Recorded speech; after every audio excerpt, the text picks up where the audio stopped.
So I'm going to shoot a quick little video, only because we have a Fly for Life member that I argued with today all day about the best way to do leader to fly line.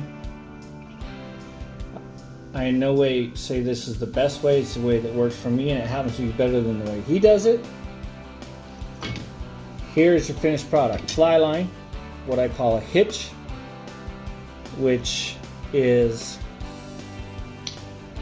memory-free monofilament. This happens to be 20-pound Amnesia. Stuff's kind of hard to get, but I've got a pretty full roll still. And that's what your end result is. Fly line, nail knot with a certain amount of hitch, your standard loop, tie the loop to your leader or buy leaders. We don't buy leaders either, we make our own out of monofilament.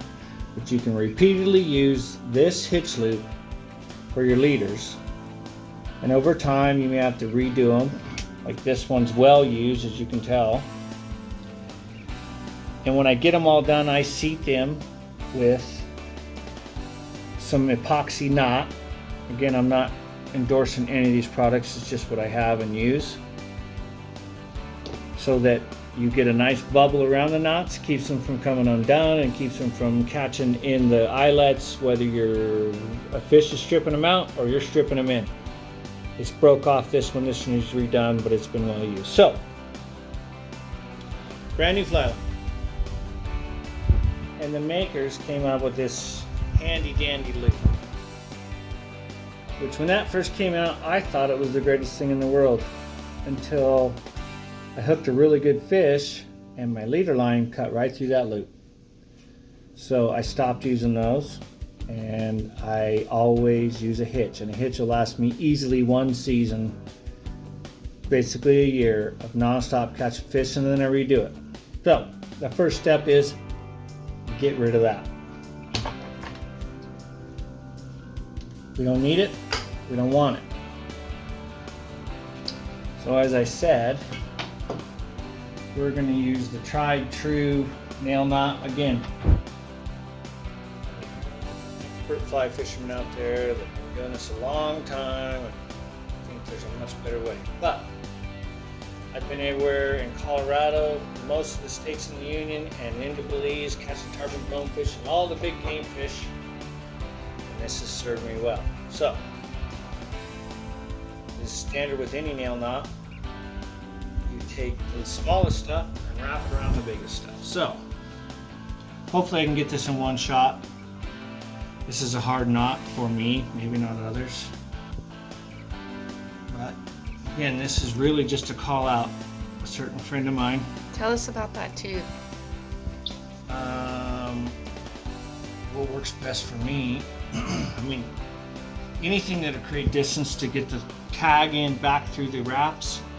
I take a regular ballpoint pin apart, pull that out of there, trim it to where I want it, clean the ink out of it. It seems to work really well. Hopefully I can get this in one shot. So first and foremost, let's move this so it's the right way. So I have to do everything from the right. This is the big stuff, this is the small stuff that I'm trying to connect. So, first, get plenty of slack, because you're gonna, plenty of a tagging, you're gonna need it. So basically you've got three in parallel, the tube, the fly line, and the Amnesia. Get them all laying there nice and in line. Again, plenty of tag, that should be enough. And then, hold that.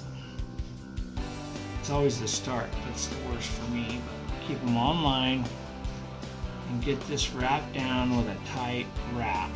Okay? Then I do somewhere between 4 and 6 or whatever I think I can get away with. And I try to keep them stacked without them wrapping over themselves. Because if they do, that is going to create a problem when you cinch this down, not to mention it'll cut itself under load. So maybe one, maybe two more wraps. Okay, so the tube serves couple functions. One, it creates the space to get the tag in through. But two, it allows you to suck them down tight. And once you have the wraps, it takes a number of fingers here to hold everything tight. I'm going to go back through the tube till I know I've got that tag in well past the wraps. And I hold the wraps and I slowly, while trying to hold the wraps, pull that up. Okay. So now effectively I have two tag ins, and I try to keep, as I pull, those wraps from crossing over themselves. This is the hard part, especially with really stiff mono. That one's already looking terrible, but I don't have it too tight. I can organize it. I'm gonna pull this one tight. Pull it from both ends. Keep holding my wraps until I get that to cinch down, which it has, and I help it along a little bit.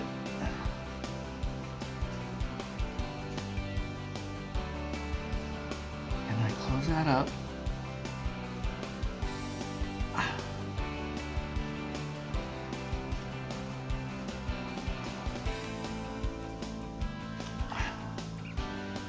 So voila, there's your nail knot. That's pretty. Those stacked up pretty nice. I may have one crossing in there, but it's the first one, so I'm not worried about it. Once I have that, and I know it's seated good, right? You can get Western with it. Make sure she really sets in on that fly line. Now, I come in here, trim that as tight as I want it, because I know I've got that sunk in there tight. She is cut into that fly line and really seated, and hopefully lots of big fish afterwards are going to keep seeking that sucker. Trim that. Now I got a really clean connection, which I'm not going to do on this video today because it takes too long to set this up, but this is where I would use this. Well, I would put a nice bead on that, immediately get in the sun, and then I twist and roll and twist and roll and twist and roll until that sets up and makes that.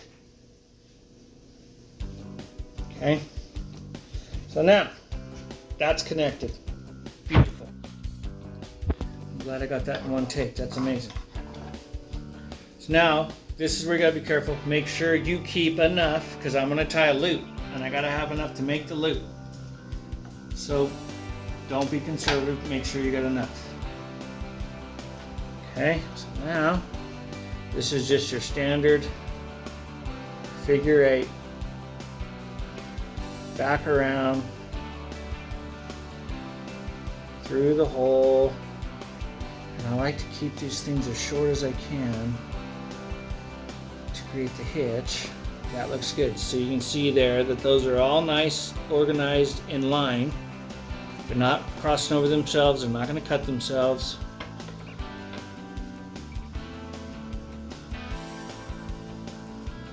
And then set it. Make sure you got that baby seated well. This really thick mono can be a little bit difficult to work with, but okay. Trim that.